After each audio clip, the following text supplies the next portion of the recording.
Hit it. Huh? Want me to start? You bet. Yeah, do about 15 minutes on this, and then I'll just pick it up and do 15, and we'll do 15 apiece on 5, 6, and 7. See if we can wrap those. I'm just going to get some more bottled water. Do you guys want sodas or anything while we're out? Diet soda. What kind? Good. Pepsi or Coke? Diet Pepsi or Coke? And how I'm about good. you? Thank you. Okay. Yeah. My name is Bob Darrell, and I'm an alcoholic. Hey, Bob. Well, now we're going to do sex right here in this room.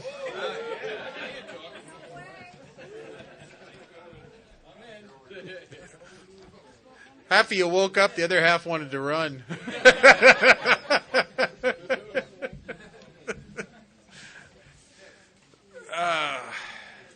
Bottom of page 68 starts the section on sex. It says, now about sex.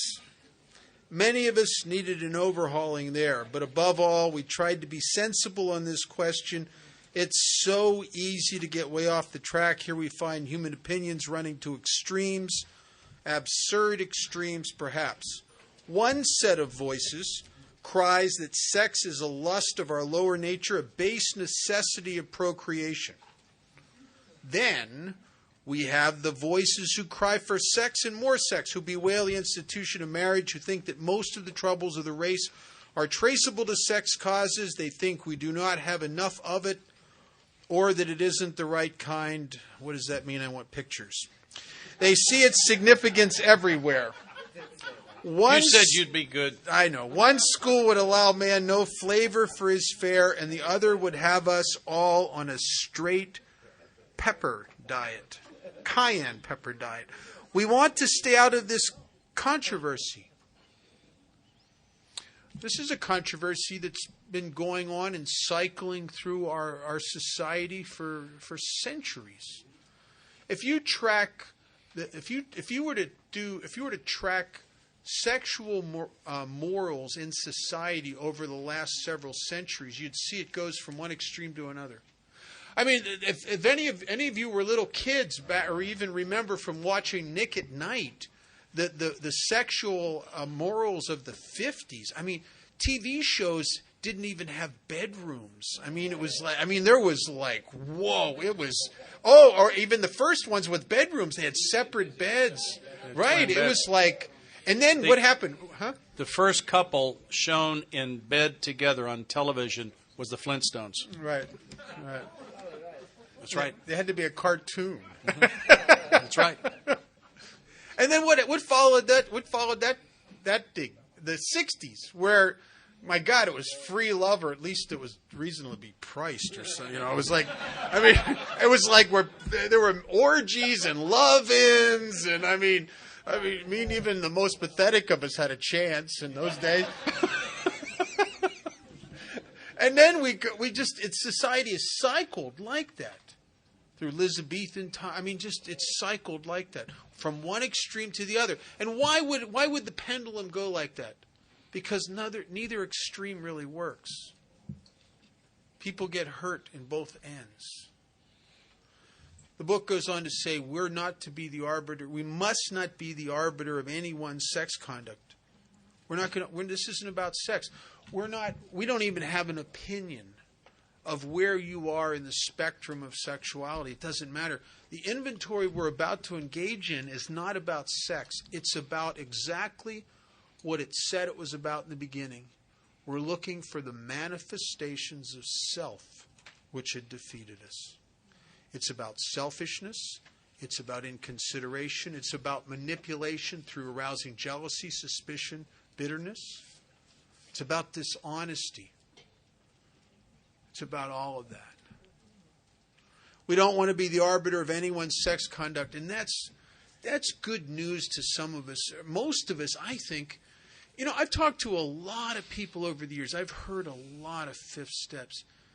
And I'll tell you something that I think is amazing. And no matter where you were in the scope of sexuality, as far as frequency, etc., no matter how bizarre you were, whatever, everybody on the spectrum feels bad about themselves.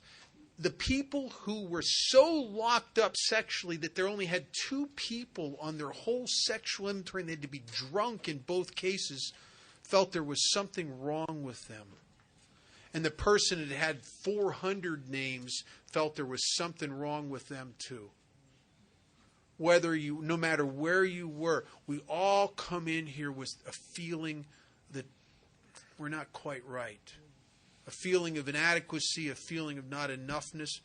I live in a city with a $1 billion plastic surgery industry that feeds off of people who tell themselves a lie. And the lie is, as is God made you, you ain't enough. And the more you believe that lie and feed it, the stronger it gets. I know a woman in California, a good gal.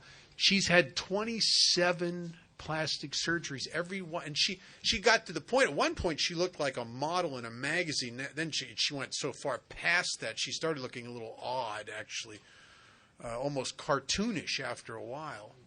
But it was never enough. It was never ever. She could never look in the mirror and be comfortable with what she saw, no matter how gorgeous she looked. And the problem was not in reality. The problem is in here. Right? So we don't want to be the arbiter of anyone's sex conduct. We have everything in Alcoholics Anonymous that exists in society, that's existed for every nation on earth. From the beginning of time, we have heterosexuals, we have homosexuals, we have bisexuals. I have a friend who says he's a quattrosexual. I said, "What's that?" He says, "Oh, I hadn't done anything with anyone at any time for a quarter." Right. Transex. We have everything in alcohol. Everything that there is, we have in Alcoholics Anonymous, and we're not the arbiter of anyone's sex conduct. But we try to be the arbiter of your spirit. There's an old adage about recovery, is that we must become right with ourselves. Whatever you find as you clear away everything that's not you is what you're left with, and you have to be right with that, whatever that may be. Whatever that may be. We all have sex problems. That's really true. I know some guys, I run into guys every once in a while, they're new, and they want to tell me about how oversexed they were. My friend Charlie says it best. He says, "You're not oversexed, you're undersecure." We all have sex problems. We'd hardly be human if we didn't. What can we do about them? Well, here's what we do. And we're making a list again, just like we did. I believe. I'm a list guy. It says we reviewed our conduct over the years past. So I was instructed, and I tell my guys that I sponsor, you make a list of all interactions where there's sexual energy, even if the sexual act isn't actually consummated, if it has aroused that deal in you. You want to see how self-centeredness manifests itself when those instincts are aroused. And in the 12 by 12, it talks about the three basic instincts, the three S's. The instinct for security, both emotional and material, the instinct for sex, and the instinct for a place in society. In other words, what we think other people think of us. We want to feel comfortable with our place in society. And in the sexual arena, it's the one area where all three of those instincts can be threatened severely. Especially in a long-term relationship. If you're in a long-term relationship, a marriage, especially if it's a community property state, your material security is in danger. Your emotional security is in danger. Your position in society is in danger, because I don't know anybody that wants to go back to their family or home group or church or anywhere where they have the friends and have to tell their friends that I failed again at another one. Right? I don't know anybody. And then your sex is threatened. So because of that, I think that there's more self-centered angst in the sexual arena than any other arena. That's why it makes some of us so crazy. If I get a phone call from a guy at 4 a.m. and he's thinking about drinking or sticking a pistol in his mouth or in somebody else's head, it's usually because of a sexual relationship that's gone sideways on him. it makes him insane. Because all three, because the greater the self-centered fear, the greater the insanity. Right? And it's the one area where you can have self-centered fear, because all of your instincts can be threatened. And so what do? It says we list those relationships. And I ask myself these questions. Where had I been selfish? Well, when you do that through your whole life in every relationship, man, you start, man, every single time. Is that the truth was, even though I dressed it up and I could be so loving and attentive and all this other crap, the real truth was, it was all about me. I could act loving and other-centered and altruistic, but the real truth was, I want something. I want your love. I want your attention. I want to get laid. I want not to be alone. I want companionship. It's all about me. And I realized, I looked back through and I thought, oh my God, I'm such a me-first person. Selfishness, self-centeredness, that we think is the root of our troubles. And the second question, dishonesty. I found that most problems in this arena come from dishonesty. And it's often a delusional dishonesty where we don't even get that we're being dishonest.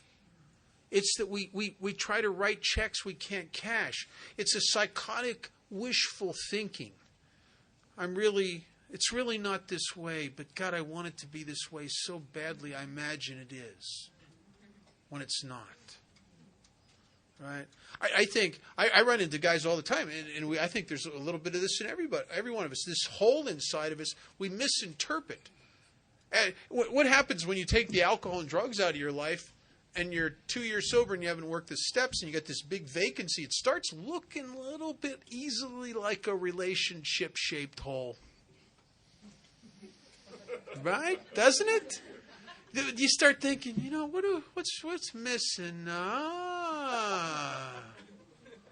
And you get all of a sudden you start looking around your home group, looking around the gym, looking around work, right? Driven by self. It's really a God-shaped hole. You know how you know that? Because you can try to fill it with an endless series of people, and it never gets full. It's always the same thing, over and over and over again. I heard a guy years ago say something I thought was very true. He says, you have no hope of having a healthy relationship until you no longer need one. Right? If all you're bringing to the table is vacancy, then that's all you're bringing to the table. Relationships are for whole people. They're not. You can't make a whole person with two crippled children. You can't do. I mean, it's a nice dance, but it just doesn't work. I'll tell you a couple types of dishonesty. I heard this many years ago. This story about this guy and this gal that both got sober around the same time, and their sponsors had both told them not to be sexually involved with anybody for a year. Some of you are going to find this hard to believe. They actually did that. But by the time the year came, they were kind of over ready. You know what I mean? And for the last 2 months, they'd been making cow eyes at each other across the home group. You know how you've seen that in AA. You see it in AA. And one day at the coffee bar, at the break in the speaker meeting, they bump into each other and go into heat. You can get a suntan standing around somebody like that, Oh, man.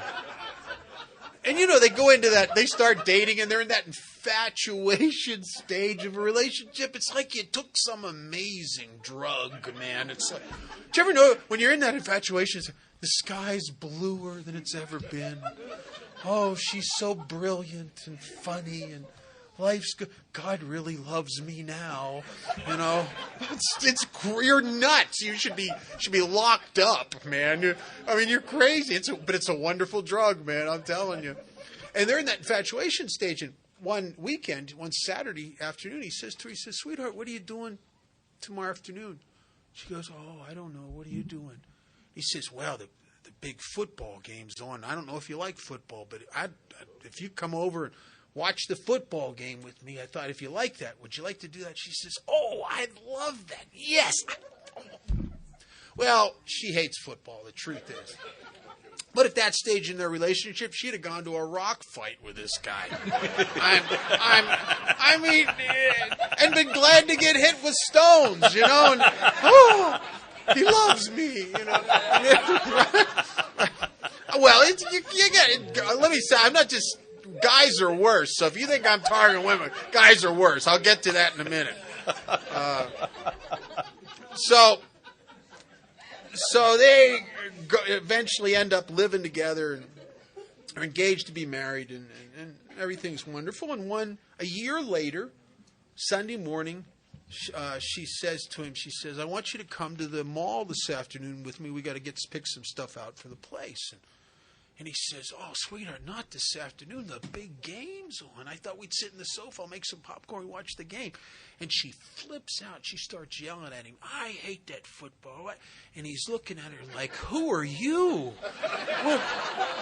What did aliens steal my girlfriend? I mean, who are you?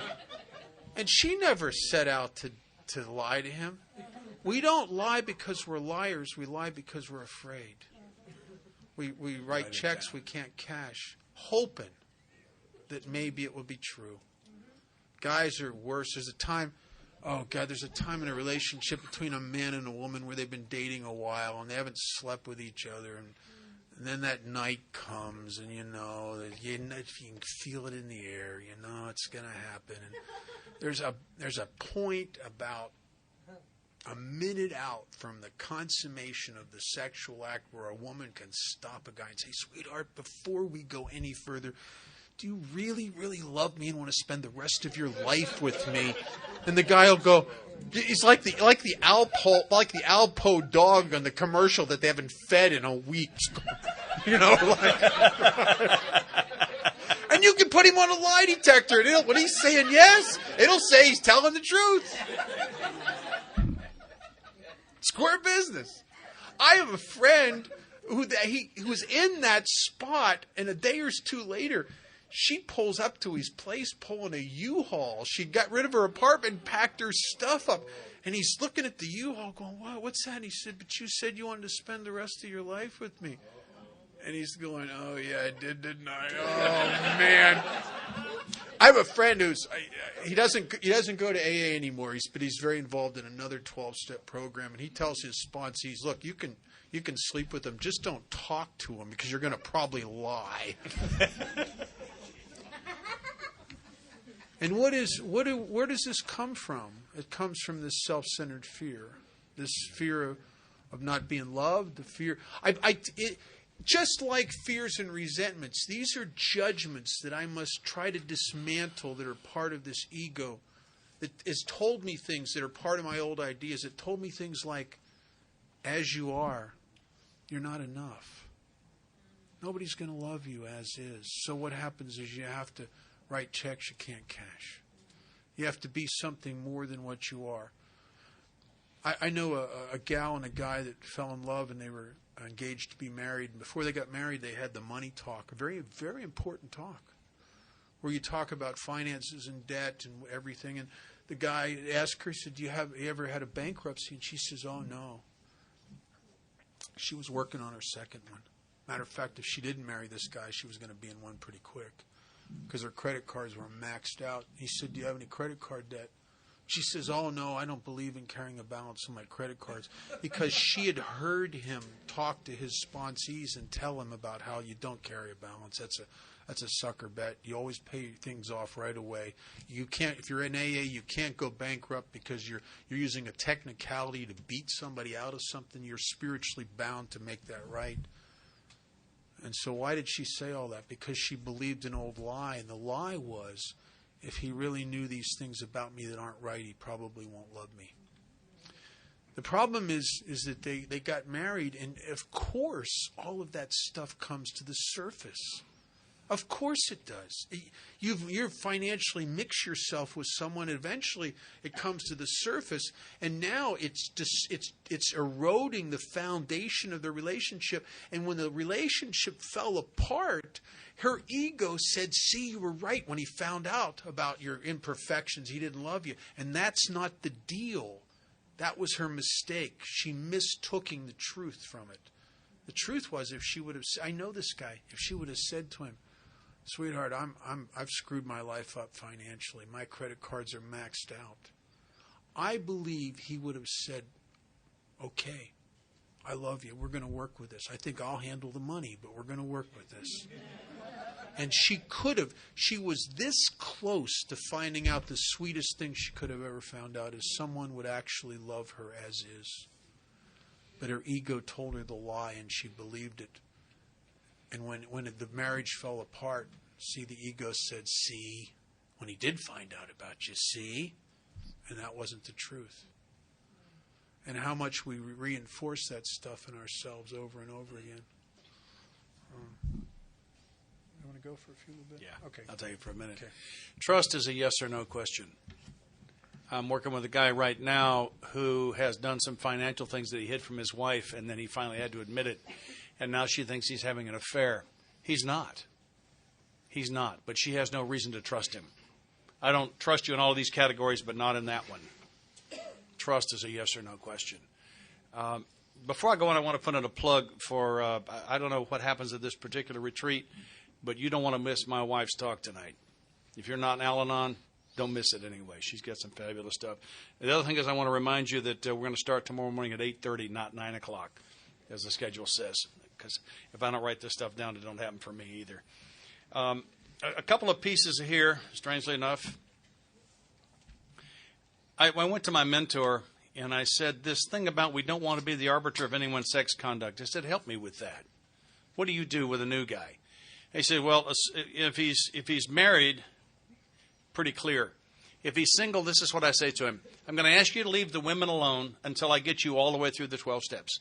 There are two reasons for that. The first one is that I want your time and energy on this step work. The second one is, as sick as you are, healthy women generally run screaming from guys like you. Now, you may currently have one fooled. That does happen. But generally, they run screaming from guys like you. If I can get you through these 12 steps, one of the things that happens is we get you healthy, put you in a position to have a chance to attract a healthy female. It's one of the side effects. But our old friend Keith used to say that two newcomers dating is like having two ticks and no dog. They're just sucking each other dry. And I think that's just about right. And That's right. Two ticks and no dog. yeah, and I really took that from my teacher, and I said, that makes perfect sense to me. So I presented that to the new guy. And I said, now you can choose to, this is some more from him, you can choose to ignore my recommendation in this category, and I won't drop you as a sponsee for doing that, but don't bring me the problems you create for yourself in this category. I've already told you what I think you need to do.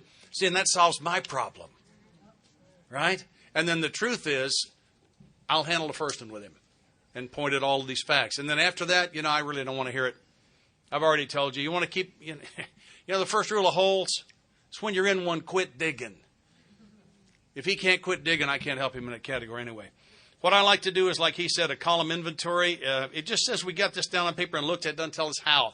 I like to use whom had we hurt for a first column. Works pretty good. Subject is on, it's inconsiderate. Last column is where were we at fault? What should we have done instead? And I'm going to share mine with you for a single reason, is there may be people in here who will die if I don't. Part of what happened for me in this process is I became comfortable enough with my past in God's hands for Him to use it. And part of what keeps it clean and light and airy instead of having the stench it used to have is my willingness for Him to use it. So I'm going to share this with you. My last column only has 3 entries, and it says I should have told her the truth, or it says I should have left her alone, or it says I should have told him no. That's what it says. I had my last homosexual experience when I was 19 years old. I am a raging heterosexual. I never liked it. My father had beaten me down so hard psychologically that I was unable to tell anybody no for any reason, for anything. I was 19 when I was able to do that.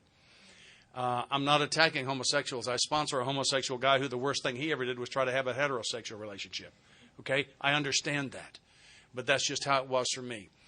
I have a therapist friend who says somewhere around 50 or 60% of adult heterosexual males have had a homosexual experience of some kind. Bob and I have compared notes. We believe between us we've heard around 300 fifth steps. We think the number's in the 90s. We spoke with a lady friend of ours who's sober over 40 years. And we asked her about women in the fifth step she'd heard. She said it's around 80%. So if that's the one that's eating one of you guys, come talk to me. I'd be more than happy to talk to you. That's usually the one they can't dump in step 5. It's the one that's killing you. Do you observe me that I don't change any when I shared all that stuff with you? Can you see that there's no weight on that for me anymore? I believe that's available to everybody. Not just that particular instance, but whatever it is. Whatever it is. That's what this thing is about, is a new freedom. The old freedom was 4 shots of tequila. This is a new freedom. It has to be new. And I have to do other things to get it. And then it tells us in this next paragraph, why are we doing all this? It says to shape a sane and sound ideal for our future sex life. Was it selfish or not?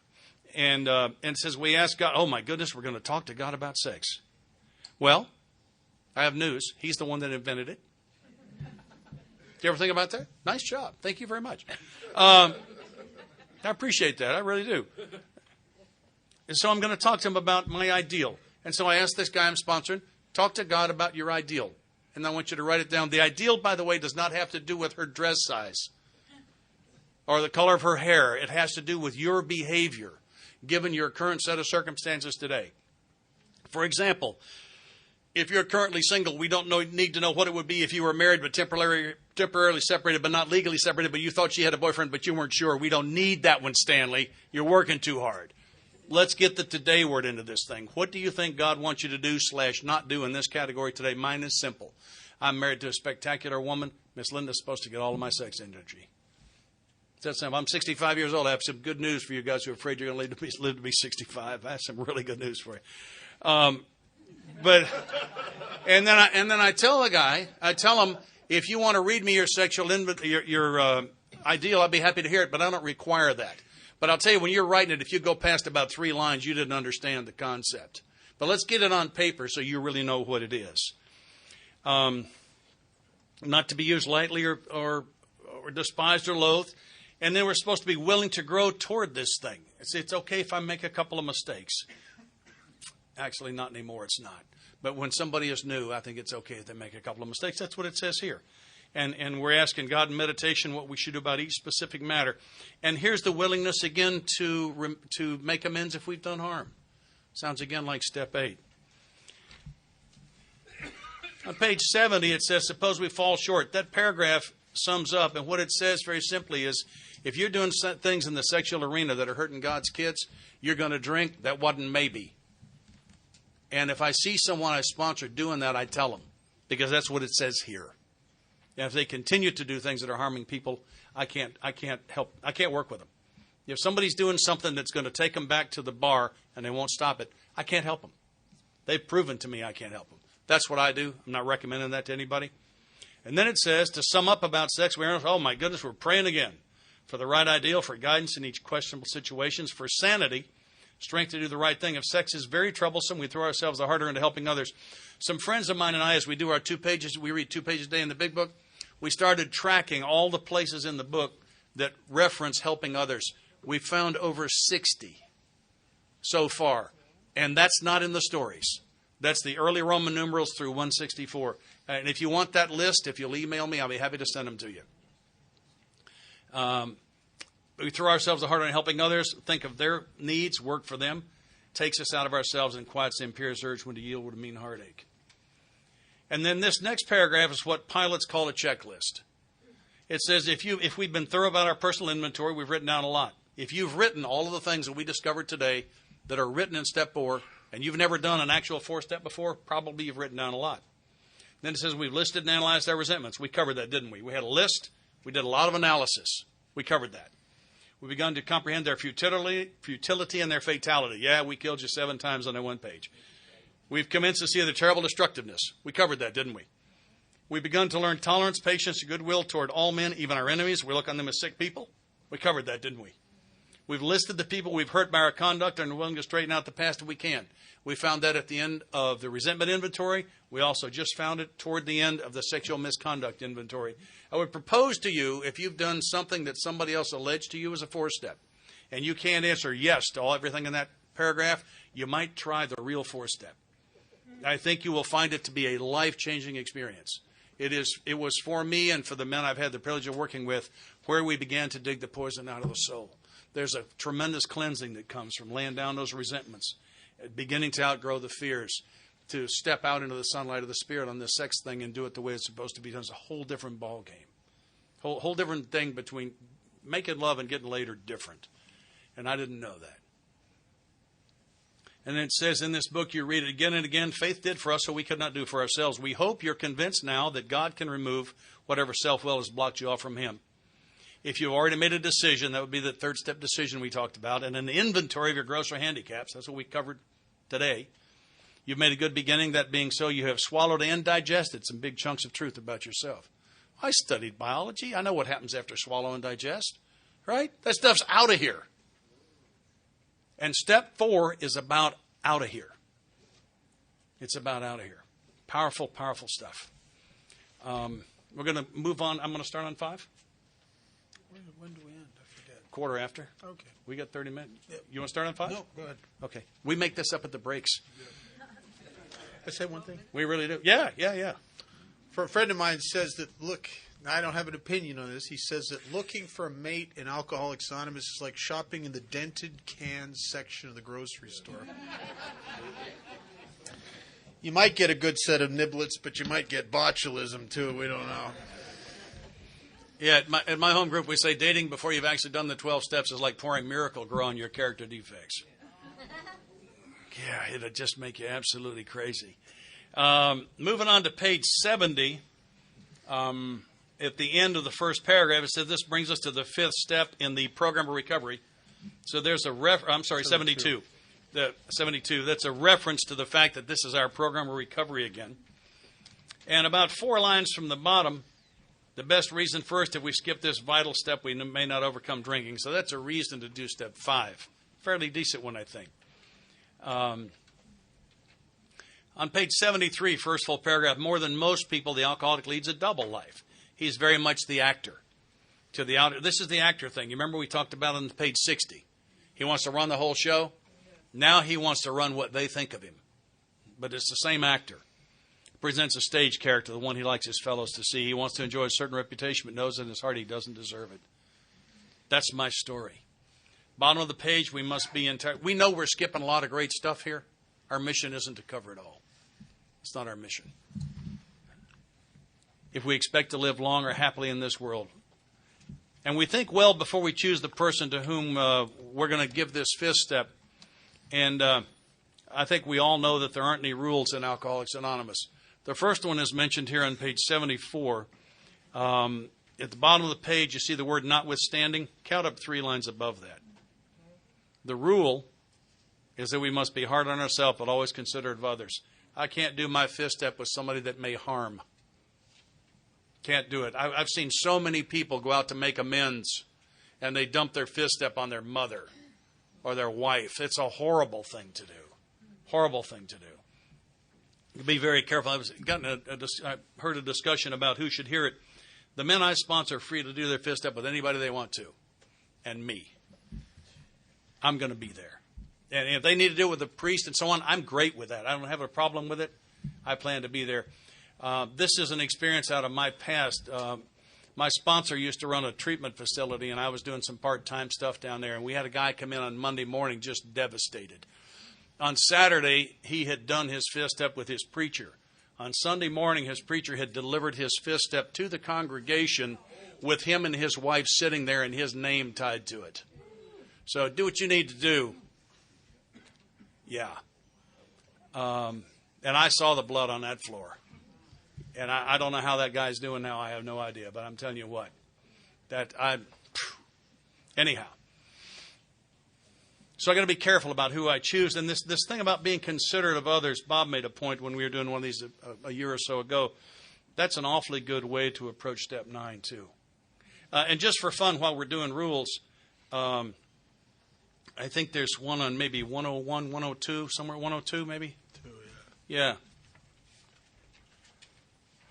Is there? No, bottom of 101. Yeah, 101. Yeah. Paragraph near the bottom. So our rule, we don't have any rules. Here's the next one. Our rule is not to avoid a place where there is drinking if we have legitimate reason to be there. It goes on to say that, and make sure my spiritual house is in order. And then the other rule that I've found here is on page 118 in the chapter 2 Wives. The guy I sponsor says it's only misprint in the book. T-O, 2 wives, should be T-W-O, 2 wives. That's the average. Page 118. Paragraph begins in the middle of the page with we women. Count up 3 lines above. Live and let live is the rule. Yeah, just for fun. Back on page 75, we talk about the fact that this is a life or death thing. And what I see is a one-sentence direction on how to do step 5. It says we pocket our pride and go to it, illuminating. That means to shine light into. Illuminating every twist of character, every dark cranny of the past. And I'd like to ask him, before we start, are you nervous? If a guy's doing his first 5th step, are you nervous? If he says no, we're wasting our time, because he already knows what he's not going to tell me. And I shared that with a guy I sponsored, had about 1.5 years, and he's going to hear his first 5th step. And he said to the guy, are you nervous? The guy said no. And Rick said to him, you already know what you're not going to tell me. He said the guy came apart, bawling, snot slinging, and told him the whole truth right there. They were done with that 5th step very quickly, because it's that simple. If he's not nervous, he knows what he's not going to tell me. If he's nervous, he's either going to tell me or he's not sure. I'll take either one of those. I'll take either one. And we're going to sit down prayerfully. We got the phones turned off. We got some Kleenex. We got some drinks. We got a restroom. We're by ourselves. And I'm going to ask him to pray for clarity of mind and courage to say what he needs to say. And I'm going to ask God to make me perfect. The book says I can do that on page 13. Last full paragraph, 4 lines from the bottom of that paragraph. Never was I to pray for myself, except as my request bore on my usefulness to others. Then only might I expect to receive, but that would be in great measure. And I ask him to make me perfect when I sit to hear a 5th step. I find no directions on how to hear a 5th step, and all I have is what my lineage passed to me. And my lineage, we don't hear 5th steps, we exchange them. And we do this prayer thing. And then I say to him, I want you now to tell me the single worst thing you ever did. I want it right now. And when he tells me, then I tell him when I did that. And the odds are good I did. And then I want the next worst thing you ever did. And I tell him when I did that. And he may hit one that I didn't do. And we do that until he can't think of one. If he misses one of my big ones, I make sure he hears that from me. And then we reference his 4-step and look around and see if he's missed anything. That's just how I do it. 5th steps are running somewhere right around 2 hours these days. They can go for days and days and days if we do the free form thing and just, tell me about it. It can take forever, especially a guy not sure he's going to tell it all. He can take forever getting to the big stuff. And I found if I get the big stuff out early, it happens pretty fast. I then like to read him. When he believes he's finished and I believe he's finished, I ask a series of questions. Have you harmed any human being, or have you hurt an animal? I'm surprised how many of us have beaten dogs. There's a big number on that. Have you had a homosexual experience? Even if he's already given one, I ask if there's another. Have you had sex with an animal or a family member? And please don't read between these lines, okay? I'm going to talk about something here that's politically a fairly hot topic these days. I ask him if he's been involved in an abortion. There are a lot of people who are just fine with that, and that suits me fine. I don't have a comment on that. There's some of us that's the heaviest load we're carrying. And some of them have got it buried down so deep they can't even find it. And so I asked that question. And then I asked him if there was anything they had decided not to tell me, or they were unsure whether they would tell me, either of those. And then if I think he's finished and he thinks he's finished, I read him the 5th step promises here on page 75, which is the balance of that paragraph, and tell him that he's finished the first half of step 5. And then the book says, returning home, we find a place where we can be quiet for an hour, carefully reviewing what we have done. I want you to go home. Now, if you don't have a home that you can go to that's safe, you can stay here. This will be your home for now. If you drive home, I don't want you to turn your cell phone on. I don't want you to turn on the radio. I don't even want you to listen to one of my CDs. I mean, this is commitment. This is commitment we're talking about here. All right? I want you to mentally hold the space. You go home. He says, we thank God from the bottom of our heart that we know him better, because I also tell him at the end that I forgive him, that I believe God does, and that by the time we finish step 9, I believe he will have forgiven himself. This has been my experience. Taking the book down from the shelf. I'll expect you to go home, put your book on a shelf. It'll need to be shoulder level or higher. I'm going to want to know about that tomorrow. I will be asking. That's ridiculous, and I require it. That's what it says. And then, without reading the balance of this paragraph, what it says is you sit for an hour and talk to God about those first 5 steps. Have you been thorough? Call me. Somewhere approaching 50% of the time, I get a phone call within the next 24 hours that he just did flat forget something. Just forgot it. Great, no problem. We take that one on the phone. Don't worry about it. I see it's not quite half, but it's pretty close. See a lot of that. Top of 76 says, if we can answer to our satisfaction, that's what we've been through with the first 5 after 1 hour. We then look at step 6. Oh, steps 5 and 6 are apparently done the same day. We emphasize willingness. Are we now ready for God to remove all of the things we've admitted are objectionable? Can he take them all, every one? And then here's a very cleverly concealed 6-step prayer. If we cling to something we will not let go, we ask God to help us be willing. And then it says, when ready, oh my goodness, looks like 7's done that same day too. We say something like this, my Creator, I'm now willing that you should have all of me, good and bad. Pray that you now remove from me every single defective character which stands in the way of my usefulness to you and my fellows.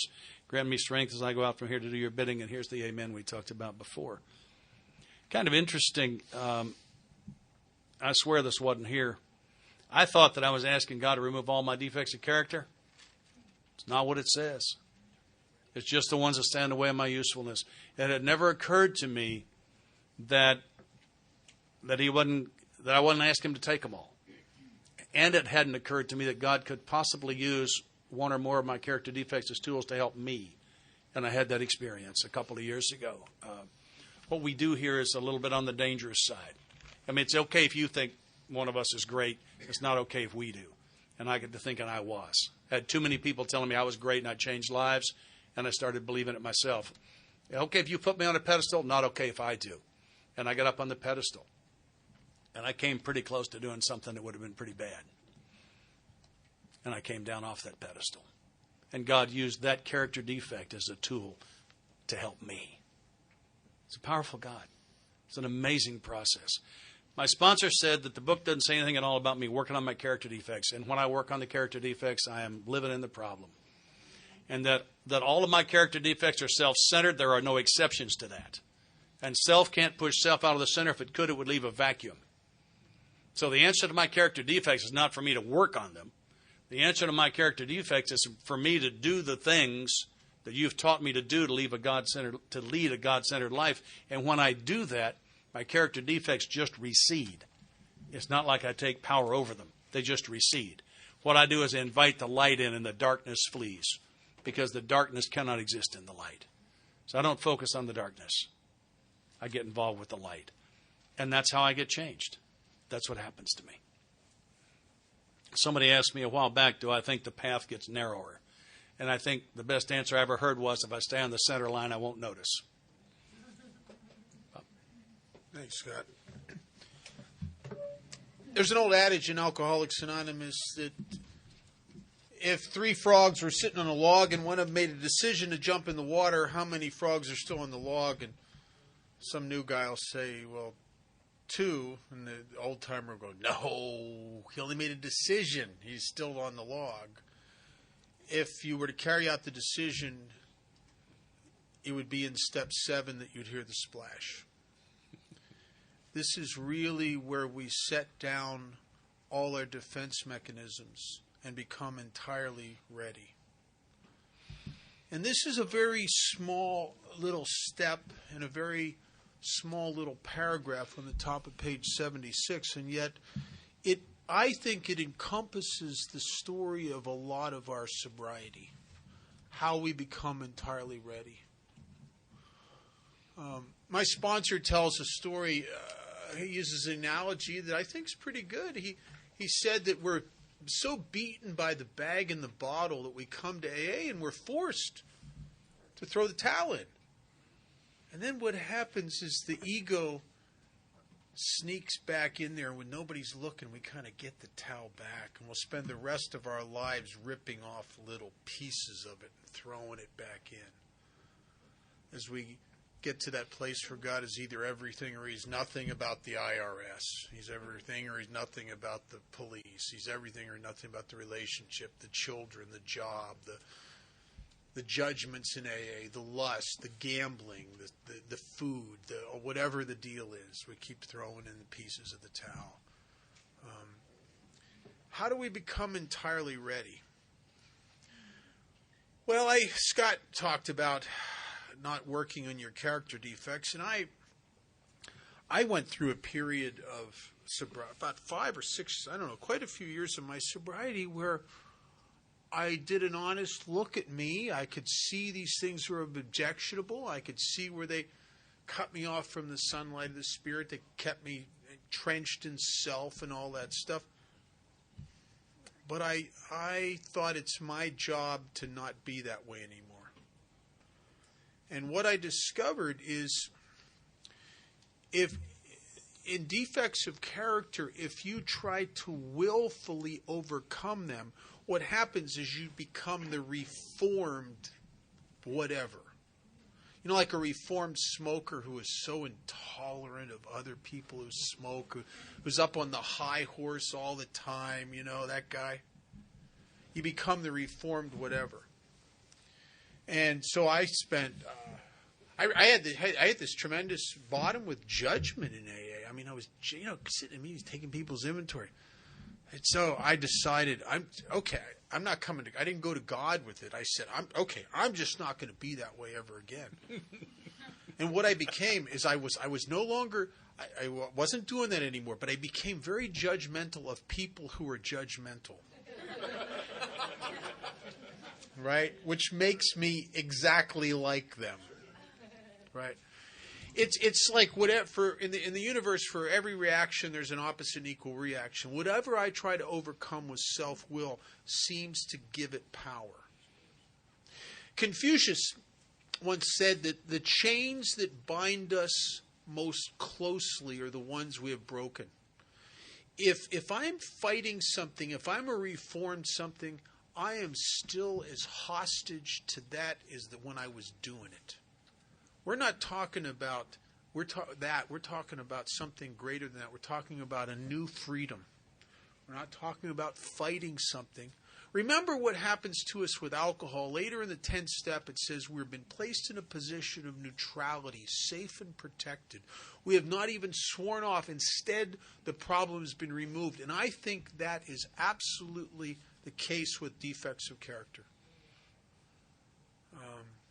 Because there's later on in the book, it talks about fighting stuff with self-will, and it says it is our experience, it's referring to drinking, that if we do that, we always will break out in a bigger explosion than ever. Right? I sponsored a guy. I started sponsoring him back in about 1980 or 81, I guess. Good guy. And we did some step work, and he had a couple defects of character that he really had a hard time with, and they were defects that had caused him a lot of problems. It threatened him to go to prison for a long time. Involved some behaviors that are not looked on very well in this society, and you can go to jail for a long time, and you have a hard time in jail. It's really kind of a bad deal. And yet he was obsessed with some of this stuff, so he made up his mind he would just he's never going to do that. And for as far as I know, for 14 years of his sobriety, he fought that with self-will. And it was some sexual behavior. And what happened is he became the most judgmental person about other people's sexual conduct I've ever seen in Alcoholics Anonymous. Unbelievable. He was judgmental of heterosexuals, he was every sexual behavior, every date, people dating, he always had something snide and condescending to say about it. Because he was the reformed guy, right? And the reason he couldn't, and I told him one time, you got to take, this is, do step 6. He never could do step 6 and 7 with it, because he believed that it was such a he had such a strong judgment on it that he believed he had to overcome this in order for him and God to be okay. So for 14 years, he didn't act out on the behavior. And then 14 years through the internet, he hooked up with some people that were into that kind of stuff, and he got back into it. And what happened is he couldn't tell me about it, and he couldn't take it to God because he was ashamed of himself. And he would act out on some of this behavior, and he would sink into a deep depression, like an emotional hangover as a result of it. And a doctor in Alcoholics Anonymous who was not a psychiatrist, who didn't even interview him, just was in a meeting, and the guy was depressed, and he said, here, take these, and gave him pills for the depression that allowed him to continue the behavior. Well, about a year later, then now the antidepressants aren't enough anymore, and now he can't sleep. And now he calls me up one day and he says, I need to talk to you. And I said, yeah, I haven't talked to you in a while. He hadn't been calling me. I said, what's going on? He says, well, my doctor wants me to take sleeping pills, and I think I need to take them. I said, Rob, you can't take sleeping pills. He says, no, it's not like you think. I said, listen, if you can't sleep, there's a reason. We need to find out. He says, no, it's not like that. He says, it's an adverse reaction to the antidepressants. And I said, I'm supposed to be a sponsor. I said, you're on antidepressants. He said, yeah. I said, how long have you been on those? He says, about a year. I said, how come you didn't tell me? It didn't mean anything. I just didn't think you needed to know. Oh, okay. Well, I said to him, look, I'm not a doctor. I'm not a psychiatrist. I don't know about antidepressants. I don't know. That's something a psychiatrist should decide. But I know one thing. Alcoholics, I don't believe, should take sleeping pills. If you can't sleep, there's a reason you can't sleep. And let's find out what that is.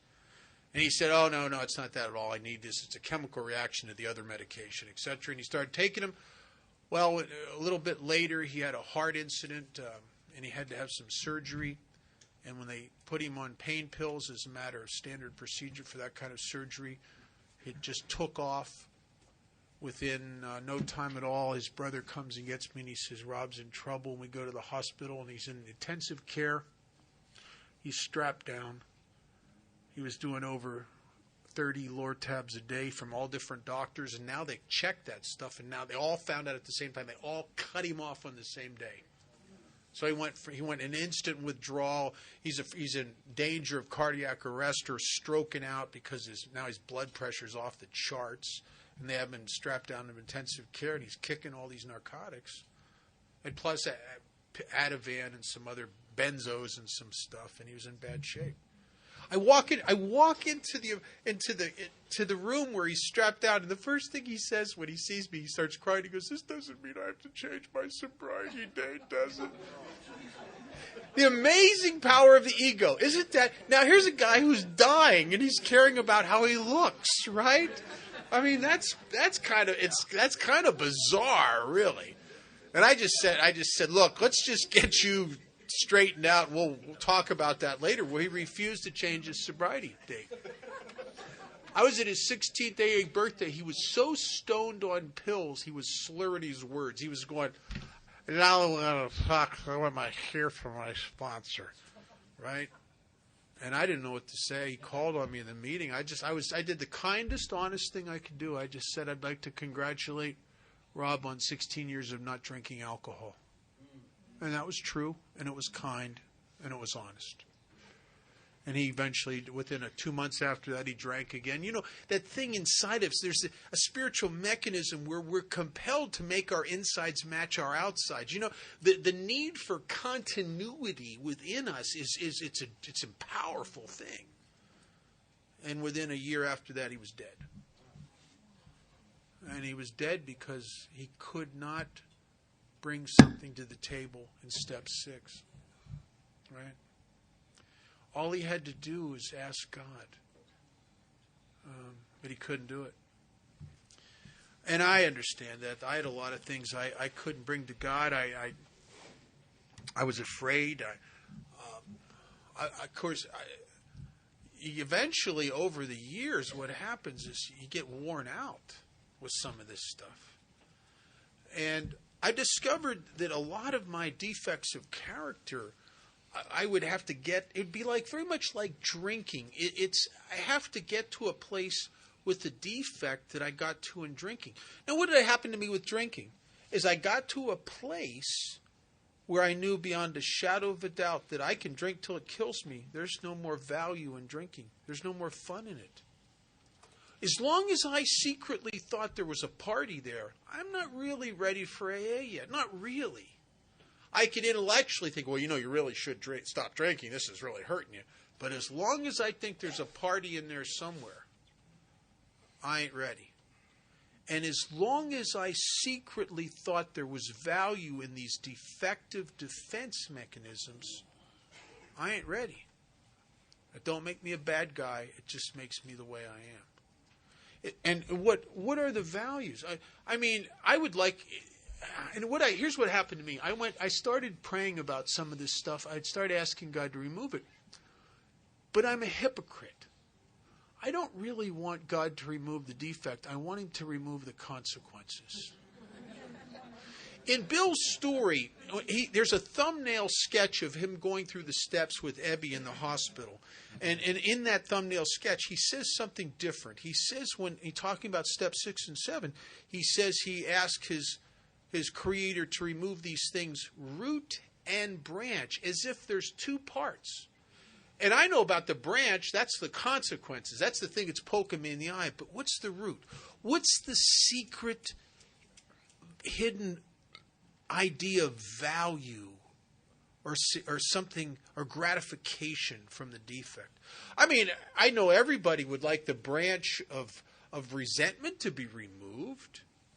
I mean, nobody likes that you can't sleep and your head's going like a rotisserie all night and there's no peace. Nobody likes walking into a room and that person's there and you just seizes up. Or the person you resent, somebody tells you, hey, did you know they just bought a nice new car? And you go, ah, right? Now, I'd like to be free from that, but am I willing to give up the pleasure of judgment? You can't be free of one without the other. It's like saying to God, take away the hangovers, but let me drink. It's a package of cause and effect. And Chamberlain used to say that this was a process of uncovering, discovering, and discarding. I have to get the truth. I have to awaken to the realization that there is this thing that I think is defending me against a life that is threatening, a life that is vacant, a life that is desolate, a life that is lonely, isn't really working. That all the things I'm using to protect me are actually exasperating the things I'm trying to protect myself against. And they make it worse because they're defective. And that's the problem, is I'm afraid to let go of the known for something that is unknown. Paul, an old friend of mine, Paul, who's actually stories in the book, he died a few years ago, Paul said there's a sense of security in the familiar no matter how painful it may be. There's an old TV show I saw when I was a little kid. It was called Rescue 8. And it was a wonderful episode. And it's funny how you remember stuff, but I remember this episode. And these two paramedics, their job was to go out and help people that were in trouble. And this one episode, they come out on this call, and there's this little girl, cute little girl, and she's stuck with her arm wedged into a vending machine. And she's crying, and she's upset, and her parents are there, and they're upset. And now the firemen are showing up, and they're pulling saws and torches off the truck, and they're going to cut this door off, and all this equipment is scaring the girl. It's scaring the parents. It's making it worse, and she's crying, and she's in a lot of pain, and please get me out of here. And the one fireman's just standing back watching all this, the one paramedic, and he looks at her, and he says, "Sweetheart, do you got something in your hand?" And she went, "Uh-huh. What do you got in your hand?" "A candy bar." "Well, sweetheart, can you let go of the candy bar?" "It's my candy bar. It's my candy bar. But we can't get you out unless it's my candy bar." "But, sweetheart, we can't get you out unless you let go of the candy." "It's my candy bar." And then he says to her, he says, "Sweetheart, if you will let go of that candy bar, I promise you, I will get you 2 candy bars. And because she finally trusted him, she said, really? And he said, I promise you. And she let go of the candy bar and her hand slid right out of the vending machine. And I think sometimes with God and our defects of character, it's like that. Do I trust God enough to let down and give up these defenses? And that's really what they are. If you look at surrenders in movies, what happens? The person surrendering lays down all their ability to defend themselves. They discard their knives, their hand grenades, their rifles, their pistols. They make themselves utterly defenseless, and they sit on the side of the road and they wait for someone to come along and tell them what to do. And what's our experience is we surrender, and everything we are trying to protect ourselves and get, we get. And we're safe and protected. We never had to protect ourselves to begin with. I'll tell you a little quick story about the Japanese. And we have time? Yeah, we'll make time. All right. I love this story. In the mid-1940s, the Japanese Empire was faced with extinction. 2 atomic weapons had been set off in 2 of their large industrial centers, Hiroshima and Nagasaki. They had no atomic weapons. They had no defense against that. They were terrorized. I mean, they really were looking at extinction. They were looking at their ultimate destruction. And they were forced into a surrender very similar to some of us when we come to Alcoholics Anonymous, an absolute lack of alternatives. And they met with the Pacific Fleet. Scott has a little story, tells sometimes about that. But the bottom line is that they signed the formal terms of surrender, which in essence was their 3rd step, which is our formal terms of surrender. But that was not the end. An inventory must be taken of all their defenses, their army, their cannons, their ships, their planes, and then they must be dismantled and rendered over to us to leave them virtually defenseless. And at that point, I can't imagine, I'll tell you, I can't imagine a more fear-wrought surrender, because they had to do that in the face of knowing that we knew what they did at Pearl Harbor, knowing about the Bataan Death March and the camps and the torture and all that stuff. They had to surrender and make themselves absolutely vulnerable to a person, to an entity that they had hurt extremely. I can't imagine a more fear-wrought surrender. Within no time at all after that surrender, they were forced into an ethic that all surrendered entities are forced into. We are an ethic of service, an ethic of moving yourself aside to serve a greater whole. And if you ever studied or looked at Japanese businesses back after, in the decades that followed World War II, they developed a tremendous ethic, and they started just rocking and rolling because the individual was no longer important. The whole was greater than the individual. And they had removed self out of the equation to serve a higher goal, a higher purpose. And within 4 decades of a surrender, of living a surrender and a life of service, the Japanese owned more of the United States than they could have ever conquered or held by military means. I was over in Maui, was visiting some friends I was over actually in Japan, but I was over in Maui at the height of their oh man, we're not even talking about billionaires in Japan, just regular guys. Their standard of living was so high. They would come to Hawaii and just say, I'll buy those 4 houses there. The real estate market in Hawaii just went sky high because they had such income. They had such spendable income. They had the highest standard of living in the world, and not just the highest by a little bit. I mean, it was really up there. And then I was over in Japan for an AA convention in 1990, and I watched the beginning of their demise. I watched the new generation who didn't care for this selflessness and this honor, and they were the me first generation. They were the generation that wanted to wear American clothes. They were the generation that wanted to listen to American rock and roll. They were the generation that didn't respect the old ways. They were the self-centered, narcissistic generation. I'm a food guy. I love gourmet foods. Japan at that time, and still to this day, has some of the greatest chefs in the world. If you ever read, the original Iron Chef was all Japanese chefs. Unbelievable. Food is an art form. And I went to some of the greatest restaurants I've ever been to in Japan. There was one restaurant in Tokyo that you couldn't get into. There was a line 2 blocks long in 1990. McDonald's. I saw that and I thought, oh, put a fork in them. They're done. And what happened to them is the same thing that happens to us. Self starts inundating it back. How many times we see newcomers, I'll surrender, I just want to help people. Yes, I'll make the amends, anything. And then 3 years later, the ego's back and they're just all they care about is themselves. When the entity fills up with self, the spirit starts to die. There's only so much room. It's either self or spirit. And the more you bring in one, that pushes out the other.